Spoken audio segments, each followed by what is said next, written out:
So much for that. Great reporting, Olivia Casely. All right, for more on this, let's bring in Shadow Home Affairs and Cybersecurity Minister James Paterson. Great to have you join me in the studio. Great to be here. Very lonely in here. So let's talk about the reaction to this ruling.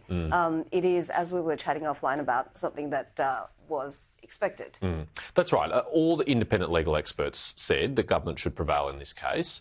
The government itself was very confident about this case, and the implications if the High Court had made a different decision would have been very serious. It would have been effectively the end of immigration detention. Can you imagine the outcry? Well, exactly. And it would have sent the message to a would-be citizen of Australia that all you have to do is fail to cooperate and you'll get to stay. And so obviously the High Court's made a very sensible decision here.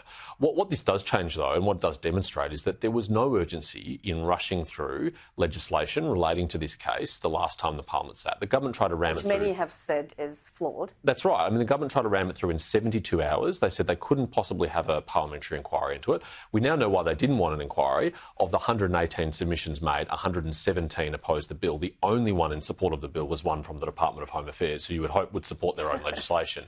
And so now I think the government needs to take the time to get it right. We've made good faith, constructive suggestions, 17 recommendations in our minority report. We want the government to look at those carefully and consider making amendments to their bill. We just heard some very fiery comments there from David Shoebridge, talking about comparing the bill to a Trump-like legislation and saying that so Labor is saying that they're closing loopholes, and David Shoebridge is saying that these are the windows of decency that are being closed. Your thoughts? Well, we think there is a genuine public policy problem here. There are people who are found not to be refugees who refuse to cooperate with their own removal, and that means they languish now in detention indefinitely in Australia or on an ongoing basis in Australia until they agree to cooperate. That is a problem. We think the government does need powers to resolve that. But the Greens and David Shoebridge are partly right in that the indecent haste with which this was rushed and the drafting errors that occurred are very serious and we think must be fixed before it's passed. So what do you think happens now? Well, hopefully, the ball is in the government's court. Hopefully, they go away and look seriously at the proposed amendments that we have made, and they are willing to sit down and negotiate and agree to those amendments so that the legislation can be passed. But the urgency is gone, so there's no excuse for them trying to ram this bill through now. As a result of all this discussion and some of the public controversy, where do you think we stand as a nation on protecting Australian safety versus being a very humanitarian and sympathetic nation? I think Australians are generous people. I think they're willing to welcome migrants from all around the world in pretty significant numbers based on two important things. One is compliance with the law and our values, and that's not negotiable. And also that it's done at a sustainable pace, that we can absorb them, that we can house them, that we have the infrastructure to support them. Once you meet those two conditions, I think Australians are very welcoming. But the government's failing on both of those. They're bringing in 3 times as many people as we're building houses for. That's causing a rental crisis and a housing affordability crisis.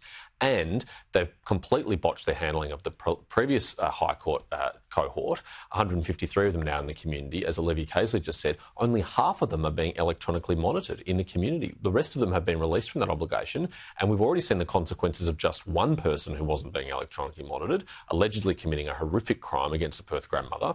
Imagine what the rest could do if they're not being adequately monitored. And to what extent do you think the discussion around these policies is being politicised ahead of the election? Yeah, well, one thing I'm very concerned about, as the Department of Home Affairs themselves admitted, is this legislation could encourage people to get on boats again, and that's not in anyone's interest. I don't want that to happen for any reason, political or otherwise, because we saw the tragedy that happened last time. So it's really important that Operation Sovereign Borders be restored to its original design under the coalition, and that deterrent is again there for people coming on boats. We've seen already 14 boats since the election, 4 which have made it through to Australian territories. That's a dangerous thing no one should want to see. Thank you so much for your time. Thank you. And please come back. I will. And now Shadow Home Affairs and Cybersecurity Minister James